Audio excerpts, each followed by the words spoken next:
OSS ఫర్టిలిటీలో test treatments therapies అన్ని scientifically design in the good hands of science. Mummy daddy అవ్వాలంటే OSS కి call చేయండి.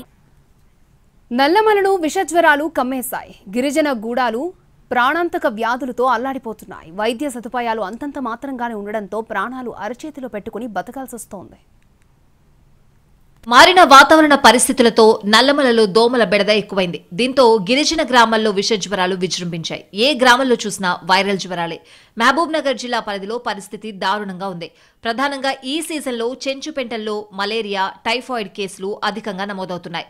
అచ్చంపేట నియోజకవర్గ పరిధిలోని మల్లాపూర్, అప్పాపూర్, భౌరాపూర్, మేడిమల్కల, సంగడి గుండాల, ఈర్లపెంట, కొమ్మనపెంటల్లో వ్యాధుల తీవ్రత ఎక్కువగా కనిపిస్తోంది. సకాలంలో వైద్యం అందకపోవడంతో పలువురు చనిపోయారు. ప్రస్తుతం చెంచుపెంటల్లో గిరిజనుల ఆరోగ్య పరిస్థితి మరింత దయనీయంగా మారింది. వారిని పలకరించే నాదురే కరువయ్యాడు. దట్టమైన అటవీ ప్రాంతం కావడంతో అక్కడికి అధికారులు వెళ్లడానికి శ్రద్ధ చూపడం లేదు. అప్పుడప్పుడు నిర్వహించే హెల్త్ క్యాంపులు తప్పితే వారికి వైద్యం అందని ద్రాక్షే. ఓపిక ఉన్నవారు కాలినడకన వైద్య సౌకర్యం ఉన్న చోటుకు వెళ్లి ట్రీట్మెంట్ తీసుకుంటున్నారు. వ్యాధులు ప్రబలినప్పుడు హడావిడి చేసే వైద్య ఆరోగ్య శాఖ ముందస్తు నివారణకు చర్యలు చేపట్టడంలో విఫలమవుతోంది.